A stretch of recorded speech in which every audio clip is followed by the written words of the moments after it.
continuação em louvor e adoração ao Senhor Jesus.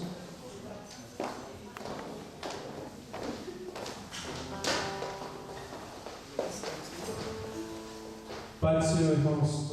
Amém. Olha para esse irmão do teu lado e diz para ele assim: nem olhos viram, nem ouvidos ouviram, o que o Senhor preparou para você nessa noite. Você crê? Então aplauda o Senhor no nome de Jesus.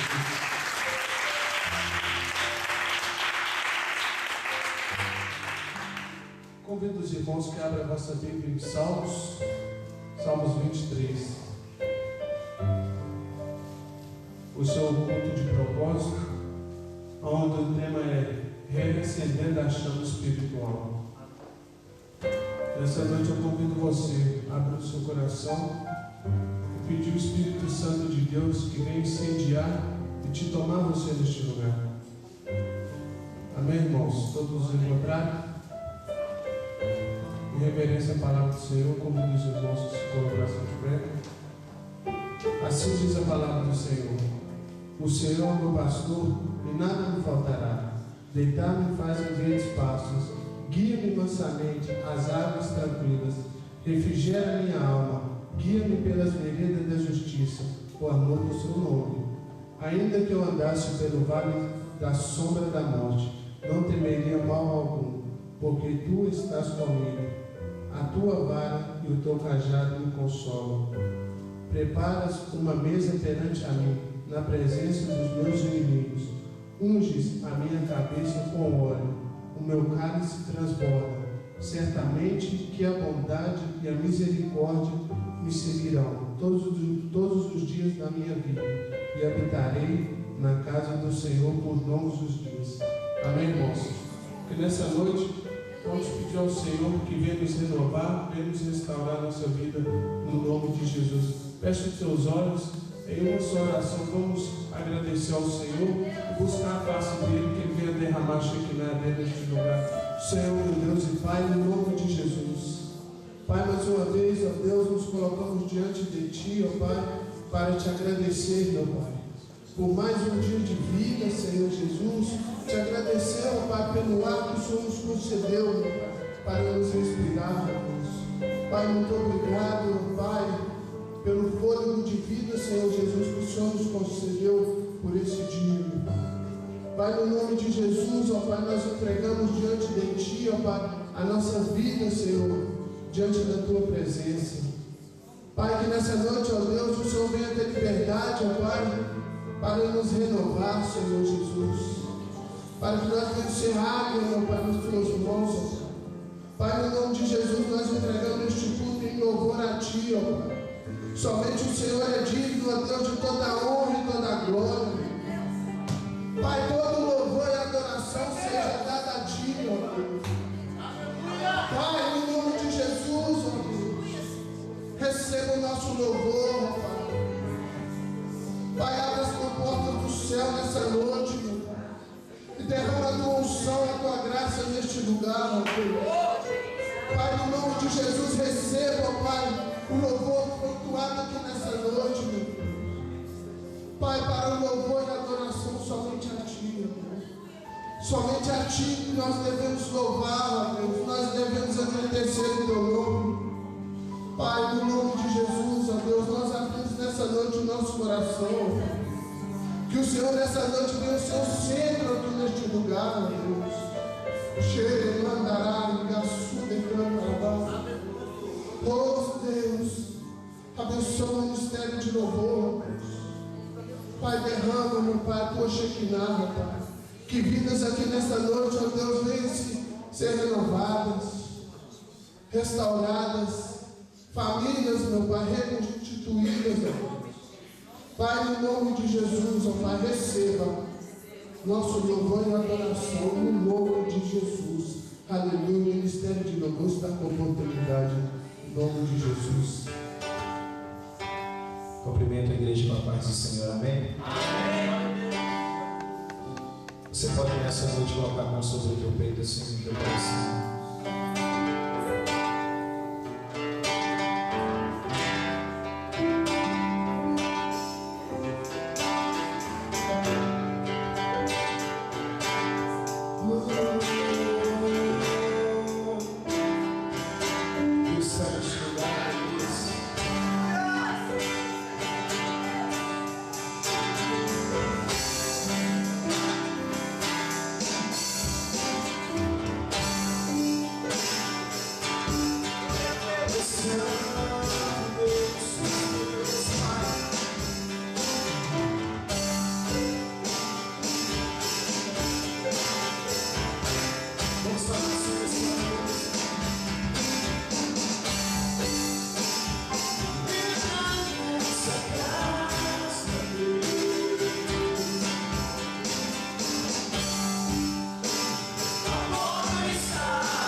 Diga assim para o seu irmão.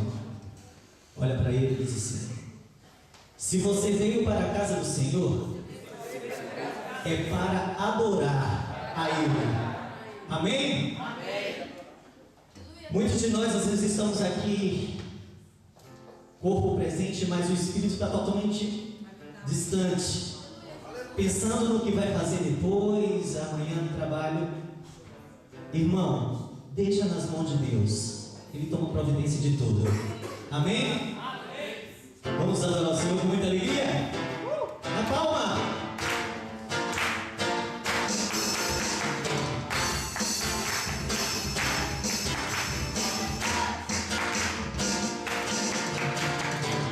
Senhor, eu sei eu preciso de ir em casa e te adorar. Senhor, eu sei que necessito buscar tua presença, eu sei que vou te encontrar. Senhor, eu sei que eu preciso de ir em casa e te adorar.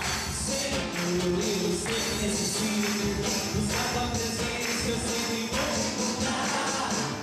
Alegre canto do céu, vamos à casa do Senhor. De todo coração que me quero, olhando pro alto. Senhor, o que eu quero é te exaltar. Senhor, o que eu quero é te louvar. Senhor, teus pés eu quero me prostrar e te adorar, Senhor. Senhor, o que eu quero é te exaltar. Senhor, o que eu quero é te louvar. Senhor, em teus pés eu quero me prostrar e te adorar, Senhor. Vamos adorar o nosso Senhor essa noite. Dá glória a Deus. Senhor, eu sei que eu preciso de ir em tua casa e te adorar.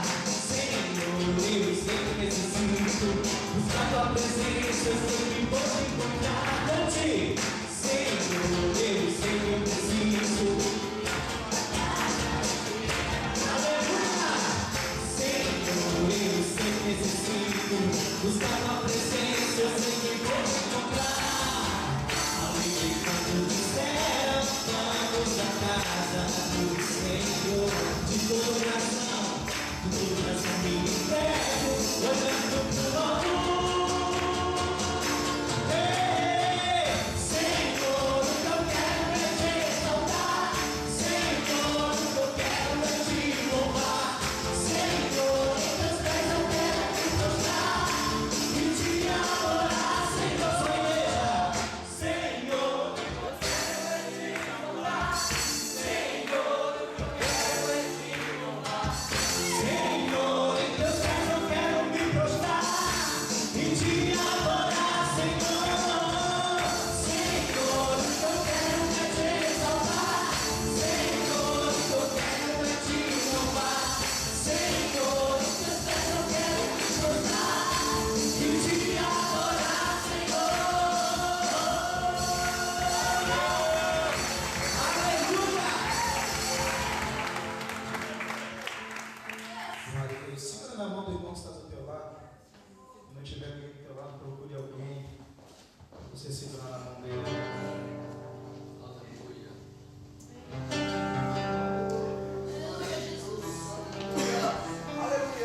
Diga assim para ele: o nosso Deus é fiel.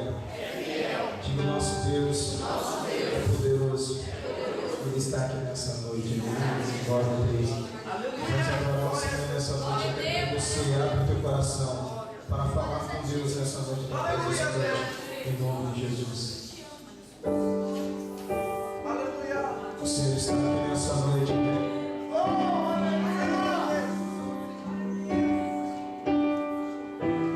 Nós chamamos o Senhor.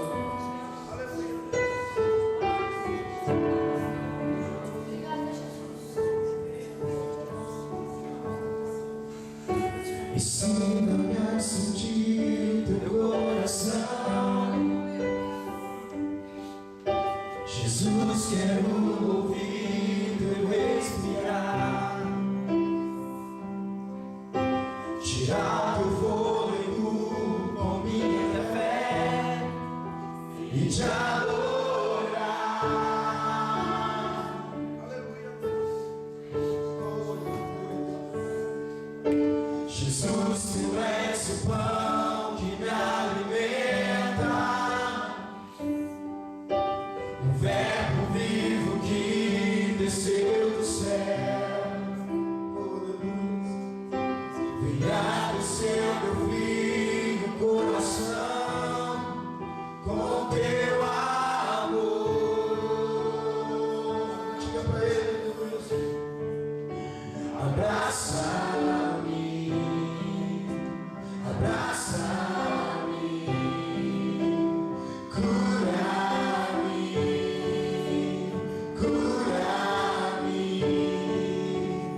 Você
Quantos acreditam nisso?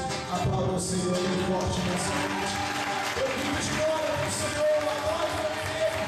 Hoje é noite de milagre na tua vida.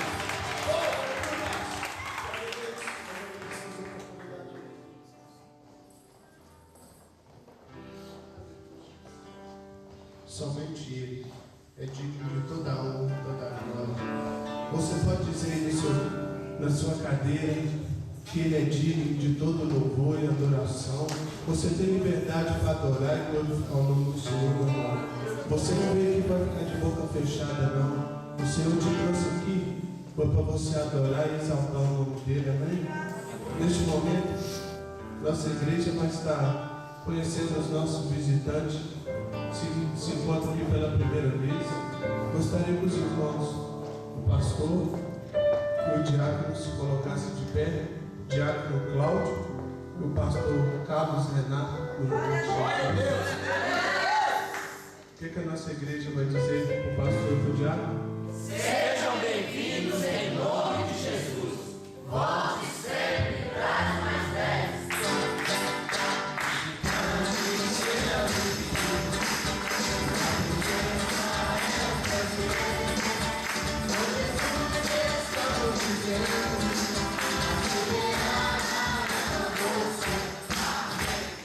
Neste momento, quantos creem que neste momento chegou a parte mais importante do culto, dando glória a Deus? Eu convido a missionária Sofia, onde vai estar trazendo a palavra sobre os dízimos e as ofertas. Abre os seus ouvidos para o que Deus quer falar com você nesta noite.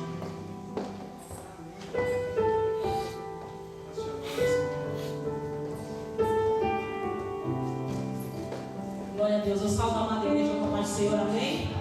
Quem está feliz por estar aqui nessa noite? Quem está sentindo da parte de Deus que vai levar um milagre para a sua casa? Louvado e exaltado seja o nome do Senhor. Eu gostaria de convidar a igreja para se colocar de pé, reverência à palavra do Senhor. Falar de dízimos e oferta é muita responsabilidade, porque quando a gente fala de dízimos e oferta, a gente está falando de algo muito tremendo e poderoso. Porque Deus quer te abençoar, Deus quer me abençoar. E seja feita a vontade do Altíssimo. Amém, igreja?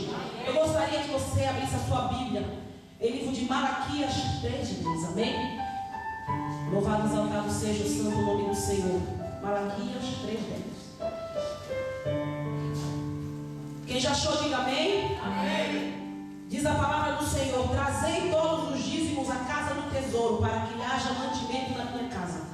Provai-me nisto, diz o Senhor dos Exércitos, se eu não vos abrir as janelas do céu e não derramar sobre vós uma bênção sem medida, por vossa causa repreenderei o devorador, para que não vos consuma o fruto da terra, a vossa vida no campo, para que seja estéril, diz o Senhor dos Exércitos. Amém? Amém. Coloque a sua Bíblia no lugar e pode se sentar em nome de Jesus. A palavra de Deus em Malaquias 3:10 diz: trazei todos os dízimos à casa do tesouro, para que haja mantimento na minha casa. O que isso quer dizer? Que dízimo pertence a Deus. Nós sabemos que tudo quanto nós ganharmos, 10% pertence ao Senhor. Amém? E a palavra de Deus diz: trazei todos os dízimos à casa do tesouro, para que haja mantimento na minha casa. O que isso quer dizer? Que quando nós trazemos o dízimo, há mantimento na casa do Senhor. A obra do Senhor, ela não para, a obra ela cresce. Por quê? Porque nós estamos trazendo o dízimo para que haja mantimento na casa do Senhor. Palavra poderosa. E o que me chama mais atenção nessa passagem bíblica é que Deus diz: e fazei prova de mim. Porque quando você traz o dízimo, querido, não vai te faltar mantimento, porque Deus está desafiando você e fazer prova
te dado os livros, sabe por quê? Porque nem eu, nem você temos o poder da multiplicação. Quem tem o poder da multiplicação é Deus, igreja, amém?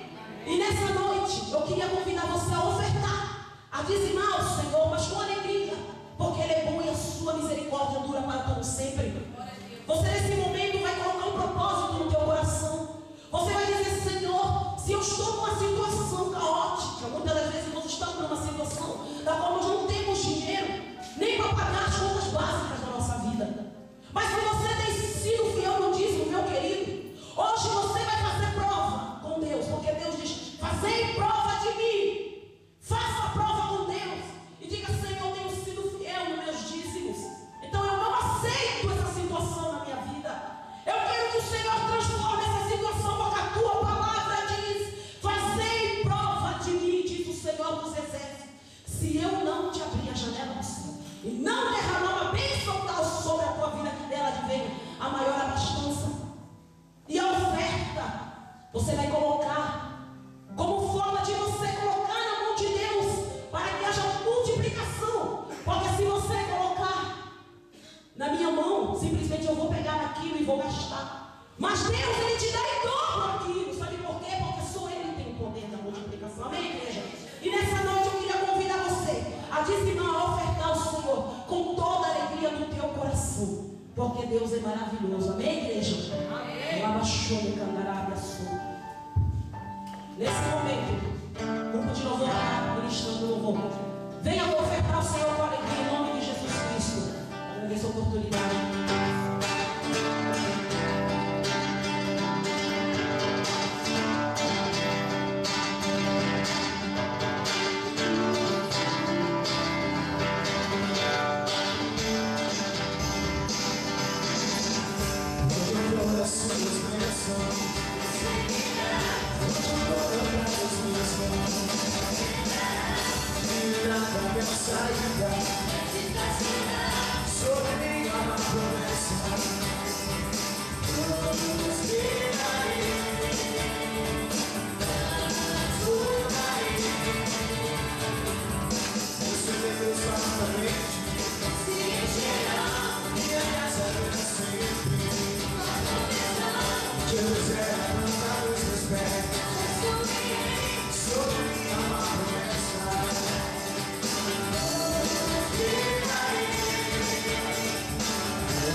Eu vou dar um recado bem rápido. Neste domingo é o nosso culto de missões, amém? Amém. E como nós sempre fazemos no nosso culto de missões, nós pedimos à igreja que traga um quilo de alimento não perecível. Esse alimento tem servido para a nossa sopa, que fazemos toda quarta-feira agora, e levamos até ali ao centro de Lisboa, as pessoas que moram na rua, e também para abençoar também as pessoas que da nossa igreja, que necessitam, que precisam por um momento ou outro, que estão necessitadas. A nossa igreja tem que ter um suporte, uma base para poder estar abençoando a vida dos nossos próprios irmãos. A própria palavra de Deus fala que nós temos que abençoar primeiro aos domésticos da primeiro nós temos que nos abençoar. Amém, irmãos? Amém. Amém, irmãos? Amém. Então, nesse domingo, eu quero contar com todos que tragam os seus alimentos. Eu quero só para mim ter uma base mais ou menos. Quem vai trazer o alimento aqui no domingo? Levanta a mãozinha. Jesus. Lembra-se que você, ao levantar sua mão, você está fazendo um compromisso. Eu espero que neste domingo nós possamos novamente ver os cestos cheios de alimento aqui. E Deus vai estar multiplicando a tua vida, amém? Neste domingo, nosso culto de missões tem o tema Eu Tenho um Chamado. Quantos têm um chamado aqui? Levanta a mão. Glória a Deus. Glória a Deus. E no nome de Jesus, através desse tema, você vai entender o propósito do chamado que Deus tem na tua vida para missões e também para a obra dele. Amém? Eu agradeço a oportunidade em nome de Jesus. Agora, sem muita perda de tempo, convido os irmãos que se colocassem de pé. Convido o pastor Paulo César, vai estar trazendo uma água só para as nossas vidas. Eu convido os irmãos que estendam as vossas mãos para cá. Vamos orar ao Senhor pela vida do servo dele. Senhor, meu Deus e Pai, no nome de Jesus, mais uma vez, ó Pai, nós colocamos diante de Ti a vida do Teu servo. Pai, no nome de Jesus, que o Senhor venha usar ele mais uma vez aqui nesta noite como canal de bênção para nossas vidas. No nome de Jesus. Amém. A paz do Senhor, irmãos. Amém. Deus abençoe a todos. Pode tomar assento. Quero fazer menção à minha gratidão ao Afonso por mais uma vez me receber. Sempre que estamos aqui em Lisboa, nos recebe com muito carinho. Toda a igreja, ministério, obreiros. E também cercado a Deus por estar comigo o pastor Carlos Renato, do Brasil, né? São Paulo, São José de Deus, chegou esses dias. Esteve conosco ali pregando a palavra do Senhor ali na nossa igreja no Porto, no domingo, e Deus nos usou poderosamente em milagres, curas, e está conosco também aqui esses dias. Também o irmão Diácono Cláudio também, que também nos trouxe, né? Nos abençoe para vir. Em nome de Jesus, te recompense. Amados, vamos a palavra do Senhor. Abra sua Bíblia no livro do profeta Isaías, capítulo 42. Isaías 42 é o texto que vai servir de base para a nossa reflexão nessa noite, na palavra do Senhor, trazendo também um abraço da nossa igreja ali no Porto, em Vila Nova de Gaia, também da minha esposa e filhos, que enviam a paz do Senhor aos irmãos. Amém. Isaías 42, vamos ler o versículo 3. Isaías 42, verso 3. Vamos achar de igual, amém? Amém. A cana trilhada não quebrará, e não apagará o pavio que fumega. Em verdade, ele trará a justiça. Só até aqui, amém?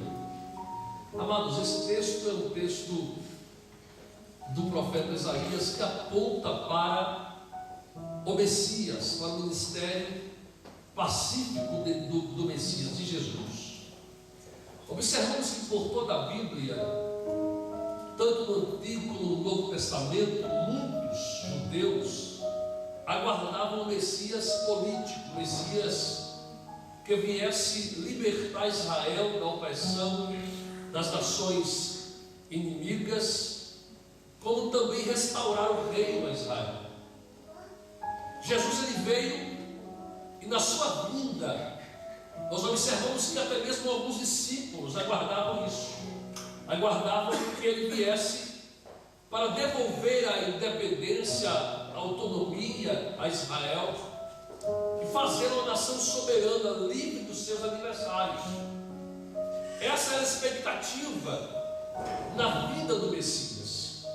Observamos que até o próprio João, o Batista, tinha essa expectativa. Ele havia profetizado por muitas vezes que o Messias, quando viesse, iria trazer restauração, justiça. Ele afirmou que ele viria com o machado posto à raiz das árvores, e ele iria também com uma pá limpar a eira do Senhor, recolher o trigo dos celeiros e queimar a palha. O próprio João Batista aguardava o Messias político, guerreiro. Ele está preso próximo à sua decapitação na prisão de Maqueiro, na Judéia. A Bíblia diz que ele chama 2 discípulos e envia-lhes a Jesus, dizendo: és tu mesmo o Messias que havia de vir? Ou havemos nós de aguardar outro? Eles vão a Jesus porque João estava em dúvida acerca das suas profecias e do que ele estava ouvindo falar de Jesus. E os dois vão a Jesus e dizem: olha, João mandou-nos perguntar a ti se tu és mesmo o Messias que ele profetizou, que aguardamos, ou havemos de esperar por outro? Jesus olha para eles e diz: digam a João o que vedes e o que ouvis. Diga a João que os cegos veem, os surdos ouvem, os mudos falam, os paralíticos andam, os mortos estão sendo ressuscitados, e aos pobres é pregado o evangelho do reino, e bem-aventurado é aquele que em mim não se escandalizar. Ele vai ajustar a ótica de João. Observamos que não só João, o Batista, mas também João, o evangelista, o discípulo amado, também aguardava o Messias, também político, guerreiro, vingador. Jesus vai passar por Samaria. João vai com seu irmão entrar na cidade para preparar a pousada para o mestre, mas os samaritanos não receberam Jesus. João volta irado e diz: mestre, os samaritanos não vão nos receber, mas deixa eu fazer uma oração como fez Elias, porque se eu fizer essa oração vai descer fogo do céu. E assim como a oração de Elias consumiu os samaritanos, a minha também vai fazer isso. Jesus olhou para João e disse assim: João, não sabeis de que espírito sois? O Filho do Homem não veio matar as almas, veio salvá-las, João. Era a expectativa do tempo. Isaías, ele é um profeta que ele traz aqui uma revelação, uma das muitas suas revelações acerca do Messias, dizendo que ele não quebraria a cana trilhada, nem apagaria o pavio fumegante. Engraçado que Isaías, ele tem a sua missão profética impactada na visão do capítulo 6, quando ele tem a visão do eterno, da sua glória, e a sua glória, a sua Shekinah invade o templo. Isaías contempla a visão e diz, escrevendo aqui: serafins sobrevoavam o trono do Eterno. E ele diz que 2 cobriam as asas, uns cobriam as asas, outros os rostos, e também cobriam os pés. E uns para com os outros proclamavam, dizendo: Santo, Santo, Santo é o Senhor dos exércitos. Toda a terra está cheia da sua glória. Isaías contempla e ele percebe que todo aquele que contempla a imagem de Deus não sobreviveria. E ele diz: ai de mim que eu vou perecer, porque sou homem de lábios impuros e habito em meio ao povo de impuros lábios, e meus olhos viram o Rei, o Senhor dos exércitos. Após a visão, um dos serafins voa até o trono de Deus, retira com uma tenaz uma brasa viva, voa até o profeta, toca-lhe os lábios com aquela brasa, e a voz ouve-se dizendo: agora, profeta, a tua iniquidade foi tirada e perdoados foram os teus pecados.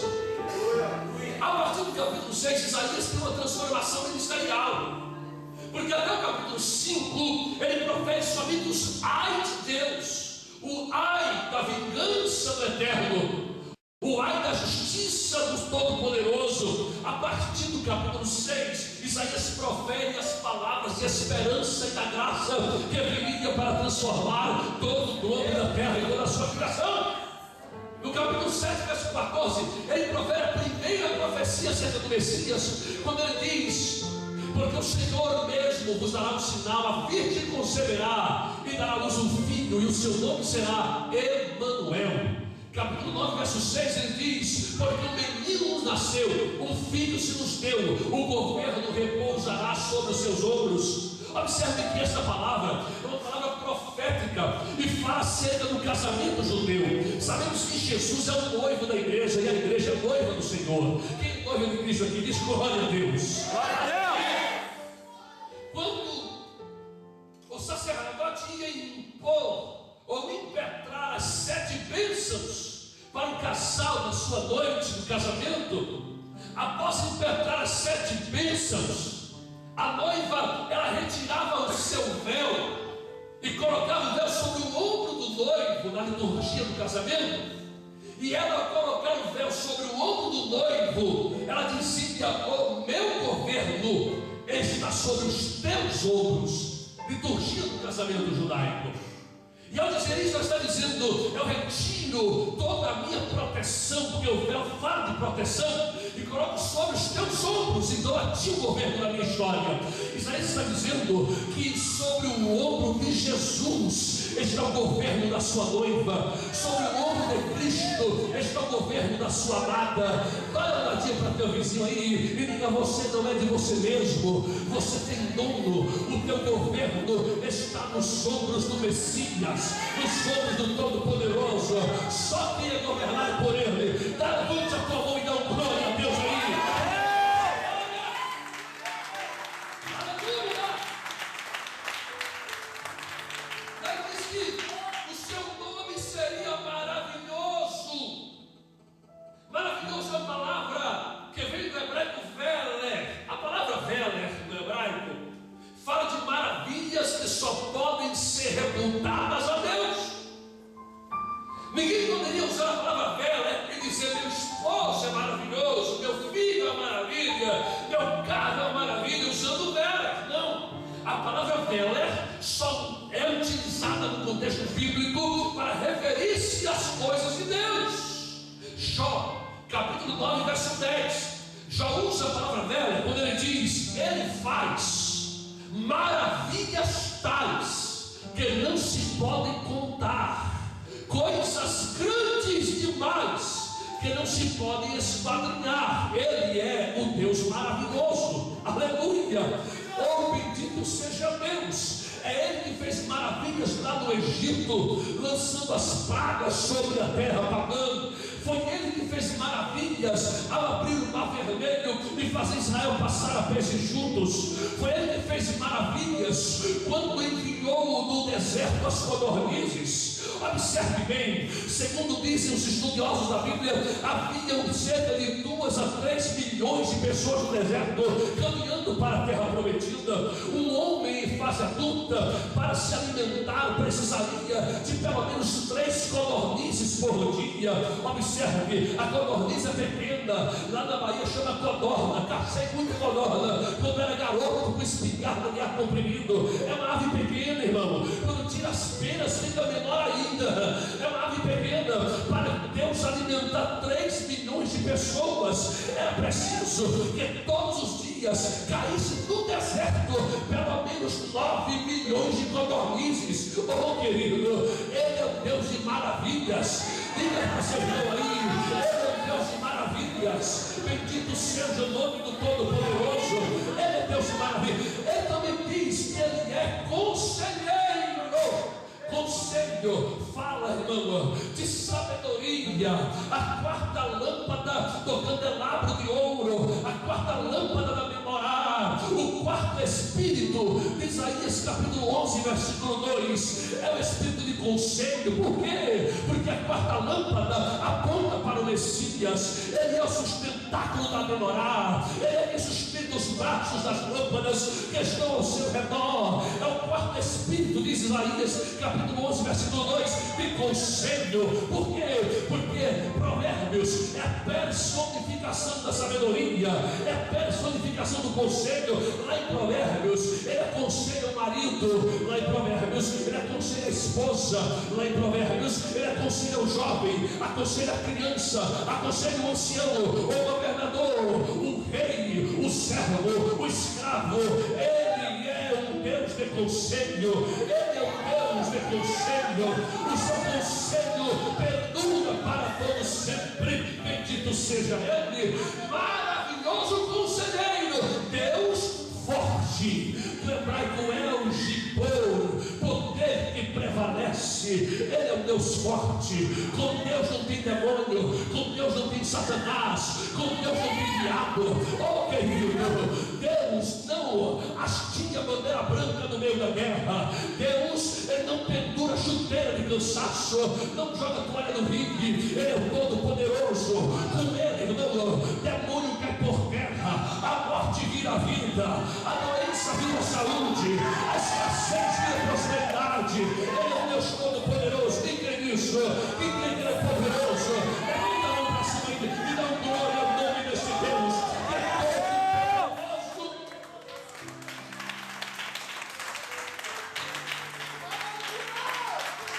Ele é Pai de eternidade, Isaías. Pai de eternidade. Interessante isso. Dizem os pensadores que para nós medirmos uma eternidade, porque o que não tem fim não se mede, mas em conjectura humana, para medirmos uma eternidade, era preciso podermos comparar, diz os pensadores, a um pequeno pássaro do tamanho de um beija-flor, que sai dos céus e voa até a areia da praia do mar, na terra, pega um grãozinho só de areia com seu biquinho, voa até o céu, deposita lá, voa até a terra, pega outro grãozinho de areia, deposita no céu.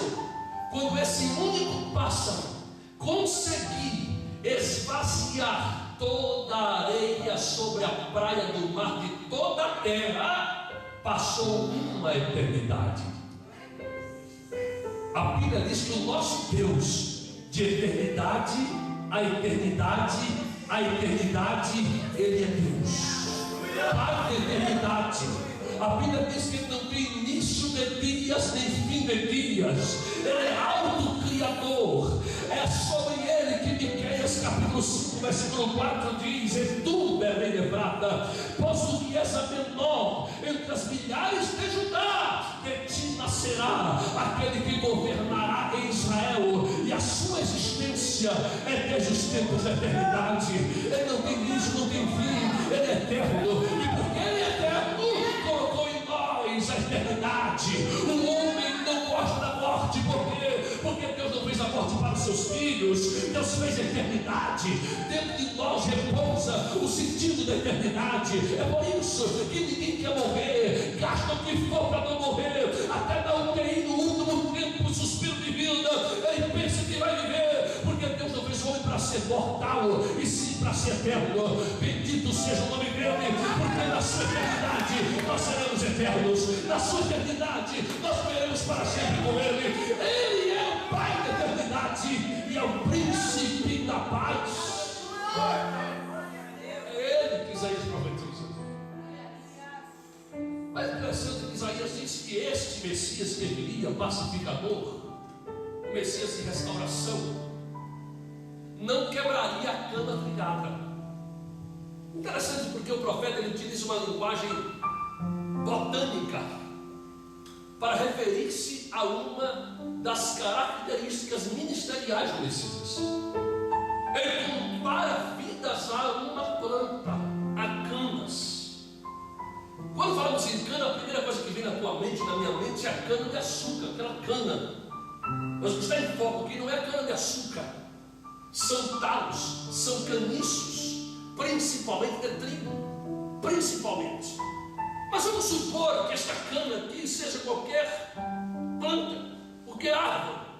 Porque o que está em xeque, o foco da atenção do provérbio, não é o tipo da planta, mas sim o que ele vai fazer com ela.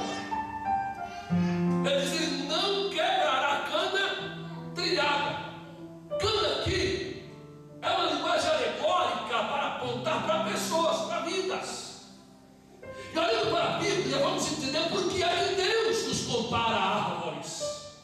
Por que Deus nos compara a plantas. Deus, quando olha para mim, para você, Ele vê árvores. E a Bíblia fala sobre isso. Deus cria Adão e Eva no Éden, e a ordem para a multiplicação é frutificar.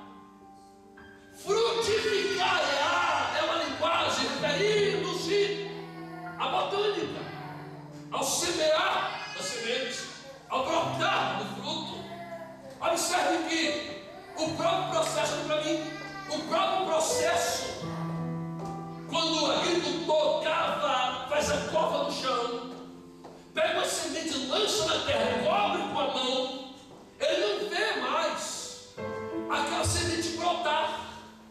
Por isso Salomão diz que quando o semeador semear, não retire a mão de sobre a semente, porque não sabe ele qual frutificará. Observe que ele lança a semente na terra, ela vai brotar no seu tempo. Ele só verá o fruto quando ela brotar para fora da terra.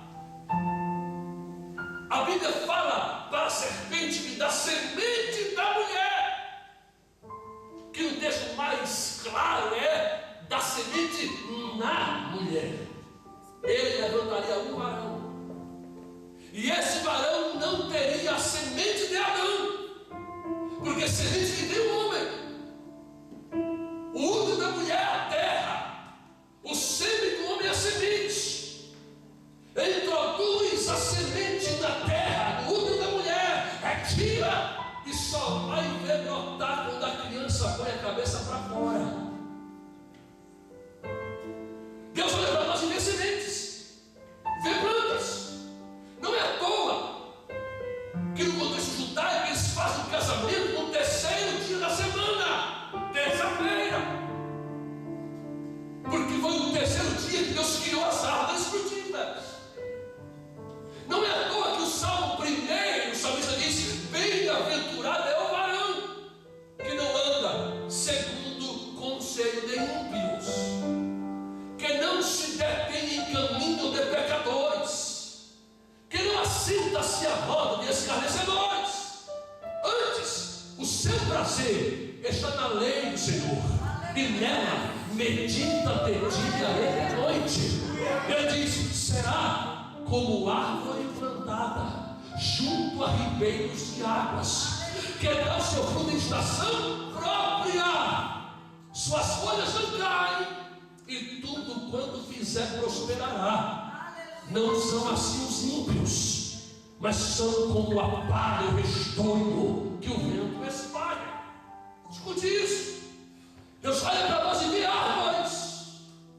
Não é à toa que João Batista, em Mateus 3,10, ele disse que quando o Messias vier, trará nas suas mãos um machado, e o machado estará posto à raiz das árvores, e toda árvore que não der fruto ele corta. Escute isso. Quem já cortou árvore com machado sabe que é impossível arrancar árvore pela raiz usando machado. É impossível. Só arranca com machado pelo tronco. Pode até arrancar na base pela terra, mas debaixo da terra machado não vai. Querido, João está dizendo que o homem comum, ele pode arrancar uma árvore, ou outra pessoa, ou outro irmão, somente pelo tronco.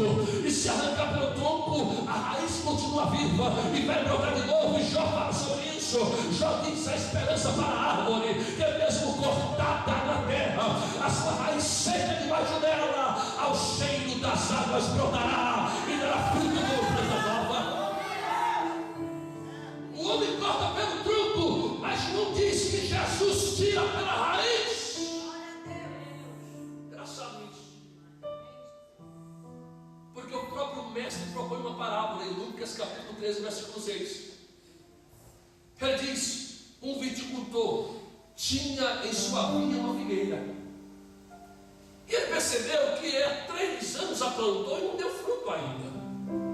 Ele vai ao agricultor e diz assim: olha, plantei uma figueira na minha vinha, mas não dá fruto. É o 3º ano seguido que eu vou buscar fruto dela, eu acho. Corta ela! O agricultor, que ali é um símbolo de Deus, do próprio Jesus, diz assim: peraí, deixa mais um ano, deixa o 4º ano, vamos adubá-la, estercar. Se não der fruto, no 4º ano a gente corta ela. Escute uma coisa, irmão: tudo que Jesus diz no Novo Testamento está com base no Antigo. É por isso que eu fico meio zangado com quem disse que Jesus aboliu a lei, aboliu a Torá, aboliu. Não, irmão, ele veio para cumpri-la. Onde é que está isso, pastor? Levítico 13. Ou melhor, 19. A partir do 23 a 25.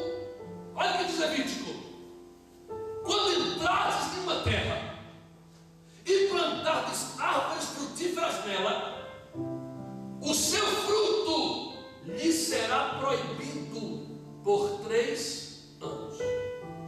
Dele não comereis, porque é imundo, incircunciso. No 4º ano dará fruto de santidade a Deus. No 5º ano deles comereis livremente, para que dê mais frutos ainda. Interessante esta parábola de Jesus e a colocação de Levítico 19. É interessante, porque há uma aplicação poderosa aí. Escute isso para você entender. Ele planta uma árvore, 3 anos, mesmo que dê fruto não coma, são frutos imundos. Estávamos no mundo e éramos árvores. Jesus veio e nos transplantou. Isaías fala sobre isso no capítulo 61. Ele diz que nós seremos árvores de justiça, plantados na terra, no jardim de Deus. Transplanta-nos do mundo e nos planta numa terra nova, uma terra fértil. Primeiro 3 anos de crente, não espera muita coisa dele, não. É o tempo do fruto incircunciso, é o tempo do fruto imundo. Vai tropeçar aqui, vai cair ali. É claro que em toda regra há exceções. Tem alguns que com 1 ano já está uma bênção, mas são exceções. A regra é 3 anos. Se converteu, tem paciência com ela, tem paciência com ela. Está no tempo do fruto incircunciso ainda, mas o 4º ano vai chegar. Não é à toa que Jesus preparou os discípulos 3 anos e meio. Não é à toa que quando acaba os 3 anos, ele disse: agora vão e dê fruto, e vosso fruto permaneça. João 15:16. Não fosseis vós que me escolhestes a mim, eu vos escolhi a vós, eu vos designei para que vades e deem fruto, e o vosso fruto tem 2 palavras frutos em João 15:16. Nosso português, que é simples e é limitado, é a mesma palavra, mas no original não é. Escute isso. No 4º ano, fruto de santidade. Sabe que fruto é esse? Até o 3º ano de crentes, ele ainda paginava na internet que não devia ver, desejava que não devia desejar, murmurava de que não devia murmurar, caía aqui, caía ali. Mas 4º ano não. No 4º ano, ela está em casa só. Quando vai abrir a página da internet, sabe, ele pensa: peraí. Não tem ninguém aqui comigo, mas Deus está. Aleluia. Eu sou santo. E ele não abre a página porque é santidade ao Senhor, só Deus sabe. Deus conhece. 5º ano, o fruto tem que ser para alimentar vidas. A partir do 5º ano, não tem novo convertido mais não. Não tem infantilidade mais não. É testemunho para alimentar pessoas. Jesus aplica isso bem, para que vá e dê fruto. A palavra fruto ali é a palavra fri. A palavra fri no hebraico é fruto invisível. invisível, é fruto espiritual, é aquele fruto que só Deus está vendo, que só Deus está olhando, é aquele fruto, irmão, que Deus está vendo que você mudou de verdade. Aí ele diz: o vosso fruto permaneça. É a palavra pri, quase a mesma, mas ali é fruto visível. É a mangueira que você passa na rua, vê a manga pendurada, pegou a manga e comeu. Fruto visível. Isso é interessante. Isso é poderoso. Sabe por quê? Quando nós, pastor, damos frutos visíveis sem dar primeiro o invisível, vai chegar uma hora que aqueles que comeram dos nossos frutos visíveis vão vomitá-los todo para fora.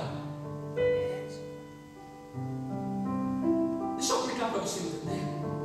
Parecia que é crente, glória a Deus, Bíblia debaixo do braço, mas em casa sozinho é uma prova, é uma luta.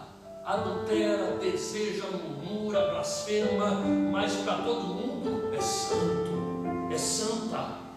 Só está dando fruto invisível, visível. O povo vem como se uma bênção. Que profeta de Deus! Mas a Bíblia diz que não há nada que esteja oculto que não seja revelado. Quando o fruto é revelado e percebe que não tinha fruto invisível, aqueles que criam vai pensar assim: misericórdia, aquele irmão, e eu pensava que ele era crente, então tudo que ele disse foi na carne. Quero nem saber mais desse irmão, nem desta igreja. Vomita tudo para fora. E a ordem não é essa. Salmo 51, Davi diz a partir do verso 11 até o 13: cria em mim, ó Deus, um coração puro e renova dentro em mim um espírito reto. Não me repudies da tua presença, não me retires o teu Santo Espírito. Torna a dar-me alegria da tua salvação. Sustenta-me com espírito voluntário. Sabe o que Davi está dizendo? Eu quero dar frutos invisíveis de louvor a ti. Olha o verso 13: então ensinarei os transgressores os teus caminhos, e os pecadores a ti se converterão. Quando você dá fruto de santidade e começa a dar fruto visível, você vai alimentar vidas. Você vai fazer o reino crescer. Você vai edificar casa. Você vai edificar templo. Você vai edificar famílias. Você vai alimentar pessoas com fome. Mas se nós quisermos somente dar fruto de aparência, um dia a casa vai cair. Mas não faça assim, querido. Perceba uma coisa: Jesus disse: se nós só dermos frutos visíveis e frutos invisíveis não vierem, Ele vai cortar. Porque a palavra fruto em Mateus 3,10 é frutos invisíveis, frutos de santidade. E já vou encerrar com um exemplo bíblico. Nabucodonosor, Daniel capítulo 2, a Bíblia é tremenda, irmão. Capítulo 2, verso 1 diz: no segundo ano do reinado de Nabucodonosor, segundo reino, ele tem uma visão, a visão da estátua. Daniel interpreta a visão. Passa o capítulo 3, terceiro ano, entra o capítulo 4. Acabou o terceiro ano, vem o capítulo 4. Ele tem um sonho. Que sonho é esse? Uma árvore cortada. Ele não entende a visão. Daniel vem, coça a cabeça, diz: já sei. Deus me revelou teu sonho, Nabucodonosor. Essa árvore és tu, ó rei. Na visão da árvore, ela está frondosa. As aves do céu se aninham em suas copas. Tornou-se grande, mas eram frutos só externos. Na visão vem uma lâmina que desce do céu e arranca a árvore. Só que Deus foi tão misericordioso que na visão dele arrancou pelo tronco. não arrancou pela raiz. Misericórdia de Deus. Daniel disse: sabe o que é para ele? Ó rei, essa árvore é o Senhor. Mas Daniel pensou assim: deixa eu estercar, deixa eu adubar essa árvore. Rei, faz justiça, se humilha perante Deus, reconhece que você não é nada. Para de presunção, de vaidade, de orgulho. Deixa de ser tolo, porque Deus conhece teu coração, rei. Daniel adubou a terra, sabe o que a Bíblia diz? Passaram-se 12 meses. Passou o 4º ano. Nabucodonosor vai para a varanda do palácio. Daniel estercou, adubou a terra, esperou o 4º ano para ver se estava fruto de santidade. Ele vai, a primeira frase que ele abre a boca para dizer é essa. Essa é a tão grande Babilônia, cidade que eu edifiquei para a minha glória.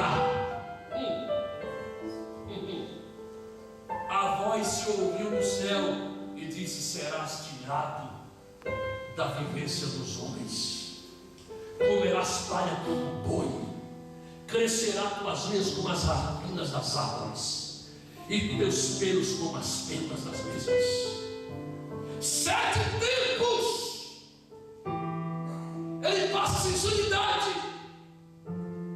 Por quê? Porque no 4º ano, que ele dá fruto de santidade, continuava orgulhoso, presunçoso, vaidoso. Deus tira ele. Leva 7 anos fora do convívio humano. Quando passa o tempo, Deus é tão misericordioso, porque a visão, Deus é fiel às suas visões, né? Se a visão fosse arrancada pela árvore, pela raiz, já era Nabuco. Mas como a visão foi pelo tronco, a raiz continuou na terra. Lá ele reconhece. Passa os 7 tempos, Deus devolve a sua sanidade. Ele volta para o palácio, reúne os súditos e o seu reino e diz: agora sei, ele reina sobre todos. Reputa os homens como nada. Levanta quem quer e abate quem quer. E o seu reino é sempre eterno.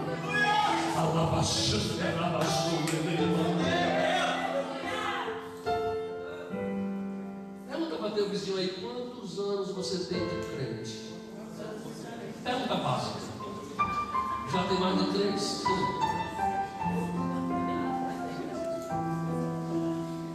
Tem muito machado posto à raiz de árvores. Cuidado. Vivemos um tempo de aparências, pastor. O evangelho que estamos vivendo nesses tempos é de aparência. Vale o que eu mostro ser, não vale o que eu sou. Mas Deus reserva um povo dentro do seu povo que não vive de aparências externas, vive de frutos de santidade. Sabe por que a igreja lá em Gaia está de pé? Se dependesse dos frutos externos da maioria, ela já tinha fechado as portas e Jesus já tinha arrancado pela raiz. Mas lá tem um povo também que dá frutos de santidade. Sabe por que aqui essa igreja continua de pé? Porque também tem homens e mulheres que dão frutos de santidade. Sabe por que estamos pregando o evangelho hoje aqui nesta igreja, aqui em Lisboa, ou nos 4 cantos da terra? Porque ainda há homens e mulheres que dão frutos de santidade. Não importa o que vão dizer de você ou pensar de você, o que importa é o que Deus pensa, é o que Deus acha, é o que Deus diz. Não importa, irmão, porque nós não valemos o que nós temos, valemos quem nós somos. Compara-nos a árvores. Mas já vou dizer, a Bíblia nos mostra uma pessoa que era uma cana trilhada. A Bíblia não dá nome a ela, diz que ela tinha um fluxo de sangue que há 12 anos acometia terrivelmente.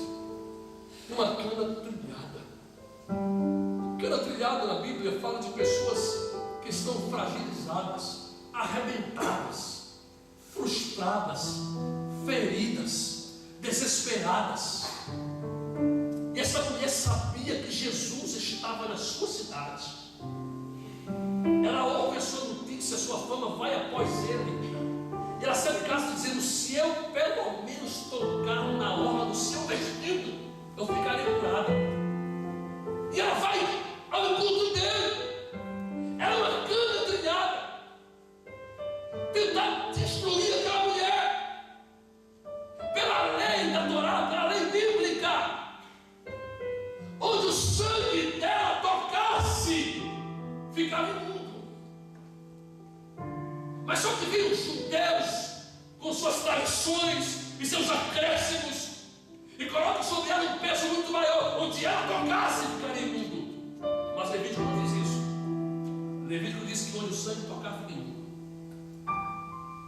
E ela vai, mas ela conhece a promessa de Deus. Diga para o seu irmão: quem conhece a promessa não se perde no meio de caminho. E ela vai perdendo. O engraçado é que a nossa tradução está escrito orla, mas não é a orla que nós conhecemos como raia, que ela toca. Os judeus, principalmente mestres da lei, rabinos, sacerdotes, escribas, levavam seus mantos, seus chales de oração, suas vestes com franjas, que em Deuteronômio o Senhor mandou fazê-las, chamadas de tzitzit. O tzitzit eram franjas, são 8 fios, tecidos com 5 nós. Os 8 fios simbolizam o número de Deus, 8. O número 7 é da perfeição, ciclo completo. 8 é o número de Deus, 6 é o número do homem, 18 é o número de Satanás. Escute isso. Ela sabe disso. Que leva de si. Deuteronômio diz: para que te livres de toda a lei do Senhor.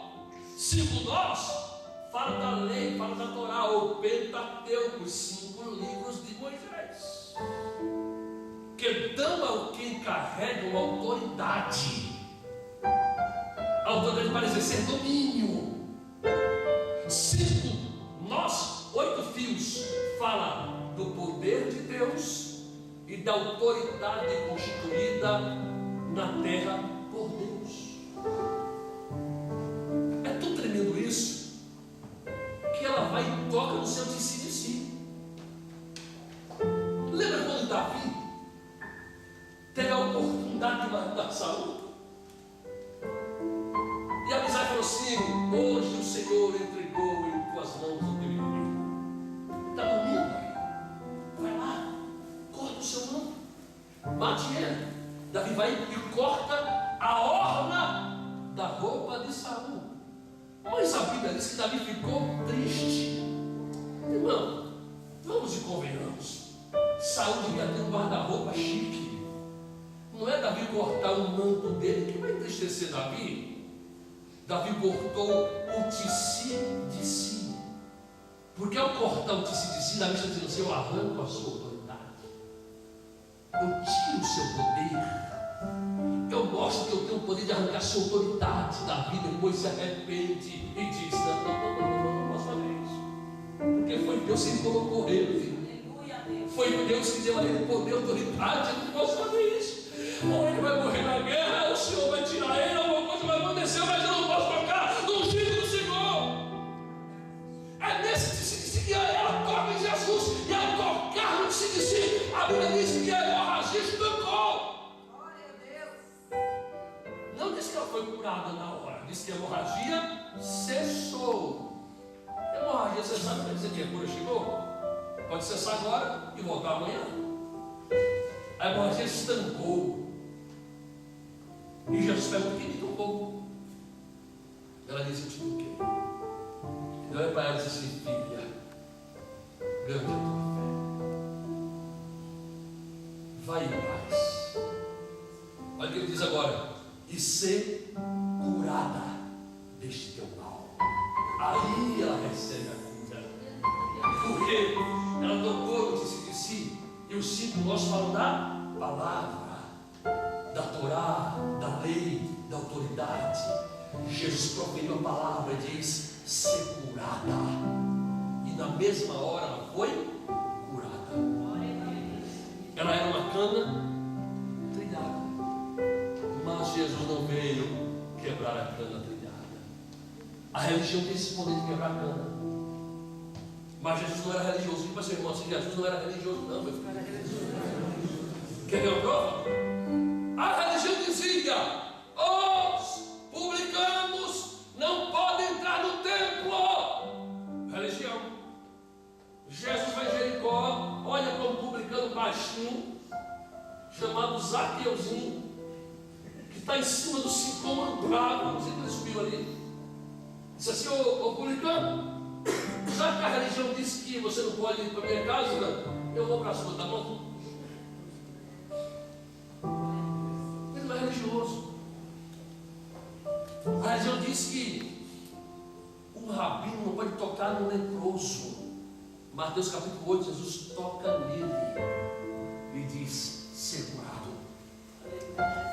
Jesus não é religioso. Por isso que nós estamos aqui ainda. Porque se dependesse da religião e deste mundo de Satanás, nós éramos canas trilhadas, quebradas, arrebentadas. Mas Jesus está conosco nesse período.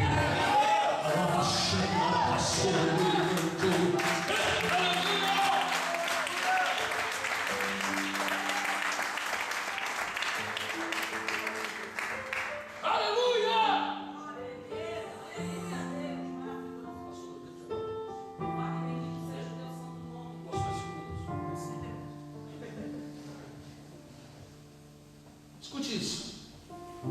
Ele diz: não apagará o pavio que fumega. Eu nasci no interior da Bahia, naquele tempo não tinha energia elétrica. E minha avó, ela era fabricante de lamparinas, de fifó, chamava fifó na Bahia. E ela fabricava aquelas lâmpadas, colocava lá na parede para iluminar a casa. Quando começava a faltar querosene ou combustível na lâmpada, o pavio começava a soltar borras de fumo preto, fumegar. É um aviso para o dono da casa: se não colocar mais combustível, vai apagar a lâmpada. É melhor colocar mais combustível. E a Bíblia diz que nós somos lâmpadas. Deus olha para nós e vê lâmpadas. Deus olha para nós e vê árvores. Falei isso, falei. Não é à toa que Jesus sai de Betsaida, em Marcos capítulo 8, vai curar um cego. Cospe no cego, ele cospe no cego. Em Marcos 8 ele cospe, porque é a tradição. A enfermidade do cego causava compaixão e repulsa. É por isso que Jó, no capítulo 30, vai dizer assim: nem me cuspiram sobre mim. Porque a tradição ele cospe no cego. Para nós pode ser repulsa, porque a nossa tradição é outra. Mas ali não, é normal, ele cospe para cuspir. Ele pergunta: está vendo o que é cego? O cego diz o quê? Eu vejo homens como árvores que andam. Alguém disse uma vez que ele fez o milagre de 2 vezes para poder provar que o milagre pode ser gradativo. Outro falou que o milagre foi feito, não foi tão bem feito assim. Na verdade, o milagre foi tão bem feito que Jesus abriu ao cego a visão de Deus. Quando o cego olhou, disse: eu vejo árvores andando. Ele viu os homens como Deus viu. Jesus falou assim: você está vendo demais agora? Acho que eu exagerei, peraí. Toca nele, disse assim: agora eu vejo o homem como outro. Agora sim, está tudo certo. Mas vai para a vida. Só que quando viu uma árvore de Deus, você não. Você é uma lâmpada para Jesus. Diga para seu irmão: você é uma lâmpada. Lâmpada! Davi está na guerra contra os filisteus. Isbi-Benob vai matar Davi com uma lança do comprimento de um tear de tecelão. Abisai toma frente. Davi estava já velho, não enxergava muito bem, estava já cansado da guerra. Abisai pega Davi pelo braço, mata Isbi-Benob e diz: rei, nunca mais sairás a guerra conosco. Por que, Abisai? Para que não se apague a lâmpada de Israel. Salomão disse que o espírito do homem é a lâmpada de Deus. Jó diz que a lâmpada dos ímpios se apagará. Jesus diz: vós sois a luz do mundo. Não se pode esconder uma cidade edificada sobre a penha. De dia pode até se ocultar, mas de noite, quando as suas lâmpadas se acendem, a escuridão vai embora e de longe vê-se que aí é uma cidade.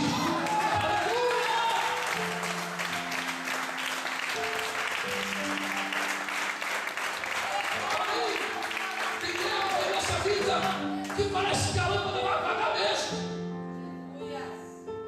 Tem época em nossa vida que se você pudesse nem sair de casa de manhã, nem abrir os olhos de manhã, a angústia é tanta, a tribulação é tão ferrenha, que tem dia que se você pudesse, trancava o quarto, fechava a história, a persiana, ligava o telemóvel, enfiava um travesseiro em cima da cabeça e não levantava mais. Tem dia que parece que o pavio vai se apagar mesmo. Eu já passei por isso. Sério, não é? Mas eu louvo a Deus. Ele veio. Oh, aleluia. Ele chega. Aleluia. E sabe o que falta em nós muitas vezes? Combustível é esse? Não é fé. Embora se eu aplicasse com a fé não seria infeliz, mas é esperança. Se a fé acabar, tu desagrada a Deus, mas continua vivo. Mas se a esperança acabar, pode enterrar. Você já morreu. Esperança é como a luz no fim do túnel. É por isso que Davi diz: eu me alegro, ou Paulo diz: eu me alegro das tribulações, porque produzem perseverança, e elas experiência, e elas esperança. E a esperança não confunde, porque o amor do eterno é derramado nos nossos corações. Jeremias diz: a esperança demorada desfalece o coração, mas o desejo alegrar não tem vida. João capítulo 5, verso 1. A seguir ao homem ali no tanque de Betesda, ele tinha a esperança, mas não tinha fé. Jesus vai até ele e diz assim: ei, quer ser curado? Ele diz assim: eu quero, mas não tem ninguém que quando as águas se agitem e me carregue nos braços e me lance lá. Você está vendo aquele moço ali? Ele é leproso. Olha para ele. Ele está com a lepra nos braços, está com a lepra nas pernas, mas ele não corre. Está vendo o outro lado dele? É cego. O senhor sabe que o cego não enxerga, mas ouve, que é uma beleza. Quando ele ouve mover de água, ele corre e botou mergulha. Eu estou ainda me arrastando. O senhor já viu alguém que se arrasta chegando a frente de quem corre? Não dá. Eu quero, mas eu perdi a minha fé. Mas ele tem esperança. Eu vou provar para você por quê. Apesar de não crer que vai chegar lá, não saía da beira do tanque. Tem esperança, irmão. Eu não creio. Eu não. Eu vou lá, eu vou ter que show desse. Tem que se vacinar. Eu só todo mundo daquele casamento comigo. Todo mundo que eu vou, que tem um pregador de fora, eu sinto na primeira cadeira e fico com um cara de cachorro na beira do açougue. Faço caminho coitado, até choro para ver se ele fala comigo. Já aconteceu várias vezes, ele desceu do púlpito, chegou do meu lado e esfriou o dedo. Eu pensei que era para mim, meu irmão. Deus não fala comigo, eu não creio não. Mas hoje eu vou lá, vou ver o que vai dar. Isso é esperança. Esperança. Jesus olha para ele, feliz com a Bíblia, irmão, e alegre com Deus. Diz um escritor de um livro que Jesus diz, a Bíblia diz que Jesus, quando fez o seu Mitzvah, ali no Lucas capítulo 2, ele está com 12 anos, vai fazer 13, e vai ser experimentado pelos escribas, os dois da lei lá em Jerusalém. Era festa também em Jerusalém, aproveita e faz o Mitzvah, era a mesma época, coincidiu com a mesma data. O Bar Mitzvah, a criança, o menino é experimentado pelos doutores da lei. Ele escolhe um texto e faz uma dissertação chamada Midrash. Ele faz um exame, uma exposição do texto, usando os profetas, usando os salmos, usando a lei. Ele tem que ser craque nisso para provar que está maduro espiritualmente com 13 anos para ser homem de Israel. Jesus vai, Jesus arrebenta a boca do balão. Jesus arrebenta com tudo. Quando eles vão perguntar a Jesus, Jesus expõe toda a Escritura de forma tão maestral, tão perspicaz, tão grande que eles ficam de queixo caído. Pega ele no cantinho, vem cá, vem cá, vem cá. Teu pai é um simples carpinteiro, tua mãe é um Zé Escrita. Tu nem fica sacerdote, tu nunca tem que levar, tu é. De onde vem tanta sabedoria, meu filho? Não, você vai falar. Não vai. Senão tu não vai voltar para Belém, não. Tu vai falar. Tu não volta para Nazaré. Tudo bem, diz Jesus. Não vamos perder tempo. Eu vou usar esse começo e vocês também me responderem as coisinhas básicas que eu vou perguntar. E a Bíblia diz que ele arguía-os e era por eles arguído. Ele arrebenta. Diz o escritor deste livro, que eu não lembro o nome do cidadão, que após isso ele vai lá em Betesda, com 13 anos, olha face por face, chora, se compadece e pensa assim: não posso curá-los, não chegou ainda a minha hora, mas quando começar o meu ministério, eu volto aqui. Eu volto aqui, Betesda. E diz o autor, e é um judeu, quando ele volta lá, aos 33 anos, ele percebe que a única pessoa que estava ali ainda, desde os 20 anos atrás, era exatamente aquele coxo. Só ele percebeu, só ele estava ali, porque só um por ano era curado, aqui tinha centenas no texto. Em 20 anos, 20 foram curados, e os outros 80 foram parar onde? Mas tinha um. O mestre vai lá, quando diz assim: eu sei que a tua fé acabou, mas eu percebi que a tua esperança está de pé. Só por causa desse pavio fumegante, hoje as águas não vão se mover, mas a terra vai. Pega a tua cama, vai para casa, vai. Aleluia!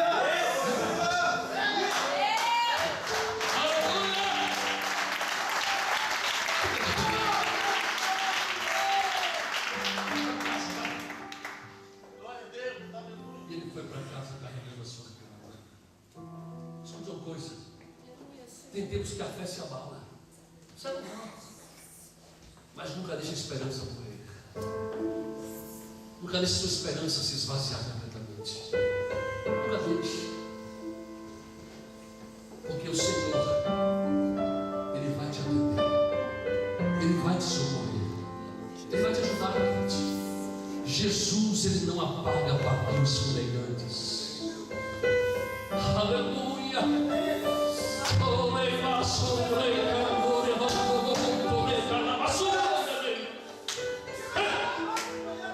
Ele não apaga pavios que fumegam. Ele não quebra as telhadas. Não. Ele tem visto a tua luta. Ele tem visto a tua dor, mulher. Lava chora, vacina, levante, levanta. Ele tem visto. Não penses que não tem mais jeito, porque tu olhas pelas paredes da sala da tua casa, sabes tu o que eu estou falando contigo. Xaravassou, calavassou, chorevando, indo, levando, levar. Então olha para ele, corre as 4 paredes da casa, lavassou, lavassou. E tu dizes assim para ti mesma: é melhor me acostumar, isso nunca vai mudar. Fazem anos, é melhor que eu pensei que eu vou ter que morrer assim. Não, porque nesta noite o Senhor está mudando a tua história.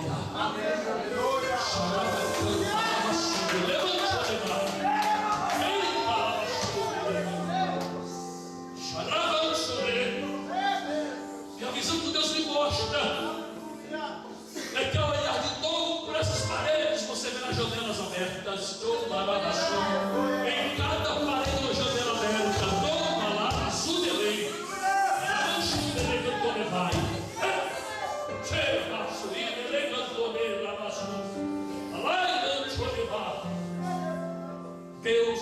hoje a tua casa, a tua história naquele lugar vai mudar.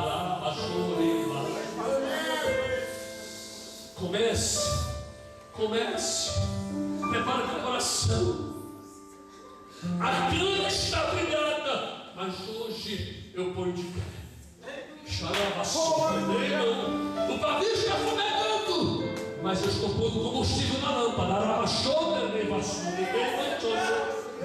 A luz vai brilhar de novo, ok? Aí eu vou espantar as trevas que tentam roubar a tua casa lá na sombra. Aleluia! Em nome de Yeshua HaMashiach, em nome de Jesus, eu ministro sobre ti, sobre tua vida, meu irmão, minha irmã, esta palavra nesta noite. Eu ministro sobre tua vida esta palavra. A cana trilhada não quebrará e não apagará o pavio que fumega. Começa a sentir aí a mão de Deus tocar a tua alma agora, te dando força, restaurando a alegria novamente. Olha a esperança brotando de novo em teu coração. Olha aí, sinta aí. Sinta aí.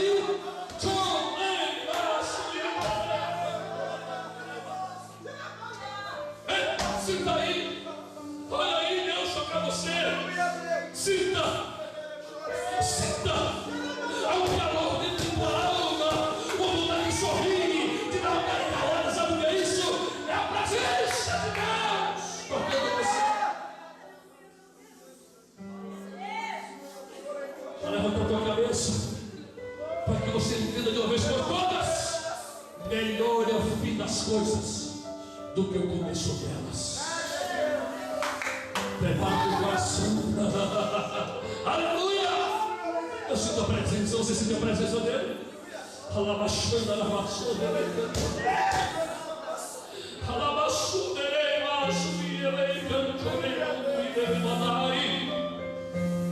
aleluia! Eu queria que você desse um abraço a alguém. Escolha uma pessoa, mas seja profeta agora. Deixa o santo estar no teu coração, passar por dela e dela por dele, o teu por dele, dele para você. Deixa transferir esta graça aí. Diga para essa pessoa, hoje Deus está mudando a tua vida. Diga para ela, seja profeta, hoje Deus está mudando a tua história. Não tem mais cana trilhada, não tem mais pavio elegante. Hoje Deus muda, transforma, restaura. Abraça alguém aí, ele precisa ouvir da tua boca esta palavra. Aleluia!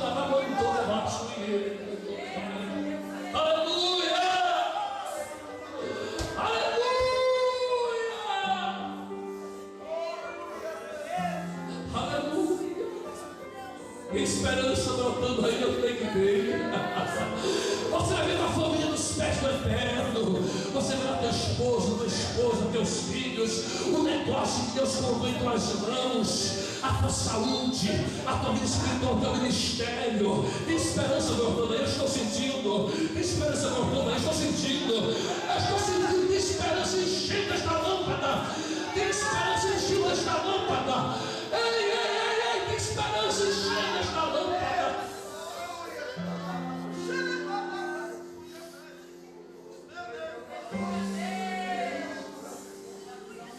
Sabe o que vai acontecer? O milagre virá onde você menos espera. Ele esperava no tanque, mas veio da terra. Ele esperava de um anjo, mas veio de um homem chamado Jesus. Ele esperou a misericórdia de seus amigos. Ele disse: eu não tenho ninguém. E chegou um desconhecido e disse: vai para tua casa. Chegou o fim da tua dor. Tem esperança brotando aí. O milagre virá onde você menos espera. Aponta para teu vizinho e diga: ele vai vir de onde você menos espera.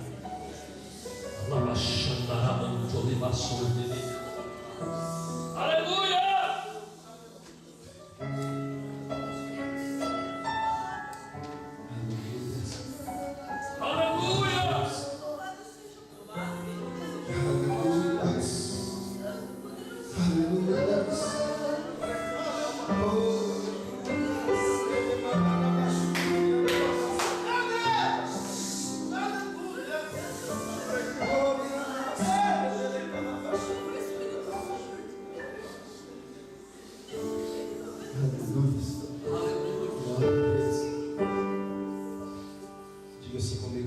Obrigado, Jesus. Glória a Deus. Aleluia. Irmãos, eu confesso que todas as vezes quando o pastor Paulo César veio à nossa igreja pregar, dá muito gosto em ouvir. E se eu pudesse, eu ficaria ouvindo a noite inteira, amém? E porque o conhecimento que Deus colocou no coração dele, eu conheço muitos pregadores que esforçam também muito conhecimento, mas eu vejo que ele tem uma paixão, ele tem um amor tão grande por aquilo que ele sabe e aquilo que ele quer ensinar. E isso entra no coração da gente, porque ele é simples. Eu consigo definir assim, olha, ele é simples, inteligente, né? Consegue cativar e a gente consegue entender com muita clareza o que Deus está falando. Deus abençoe a tua vida, Deus abençoe o teu ministério grandemente. Também o pastor que te acompanha, amém? Em nome de Jesus, o diácono. Deus abençoe em nome de Jesus. Eu quero que você agora dê uma salva de palmas para o Senhor Jesus.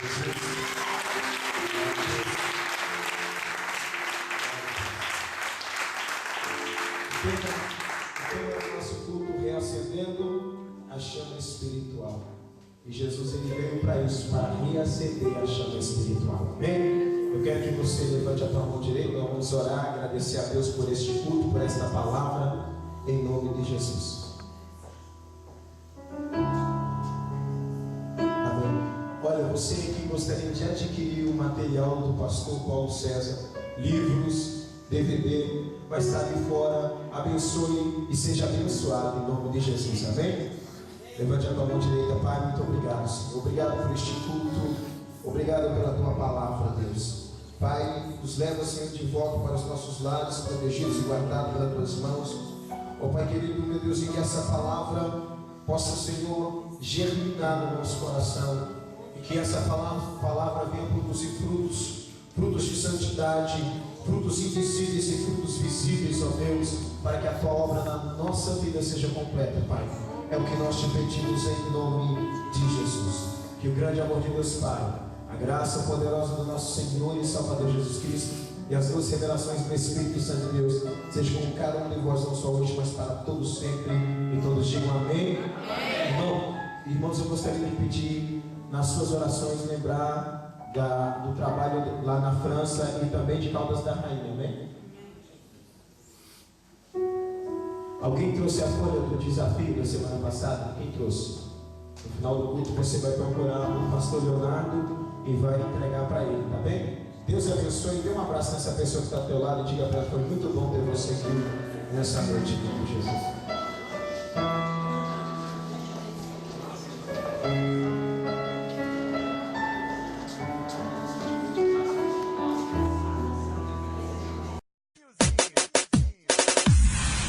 Não vou me preocupar com as perseguições, com as pedras que me lançam. Jesus está por perto, eu posso confiar, eu posso descansar. Jesus está por perto. Pra falar, atire a primeira pedra, aquele que não tem pecado, aquele que não erra. Pra me defender diante do inimigo, tomar minha dor pra chorar comigo, pra me sustentar debaixo de tua destra. Isso é fato consumado. Os meus casos impossíveis serão sempre encerrados pelo meu advogado. Meu advogado é o meu Senhor. Ele me defende do acusador.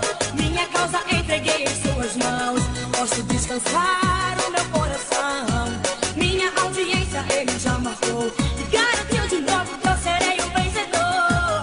Meu advogado mora lá no céu, verdadeiro, justo, presente e fiel.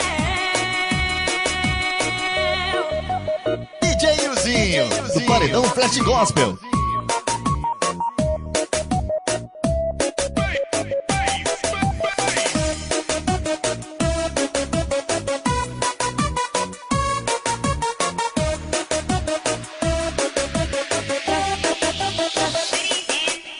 Pra falar, atire a primeira pedra, aquele que não tem pecado. advogado, aquele que não erra, pra me defender diante do inimigo. Tomar minha dor pra chorar comigo, pra me sustentar debaixo de tua destra. Isso é fato consumado.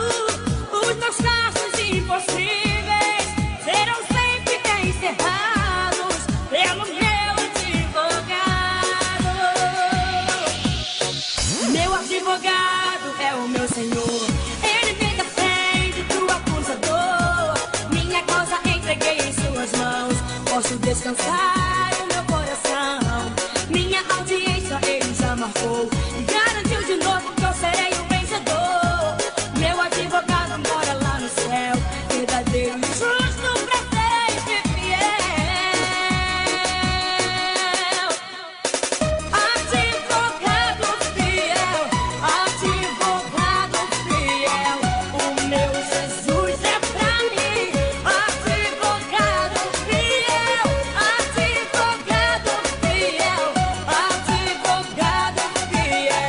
o meu Jesus é pra mim.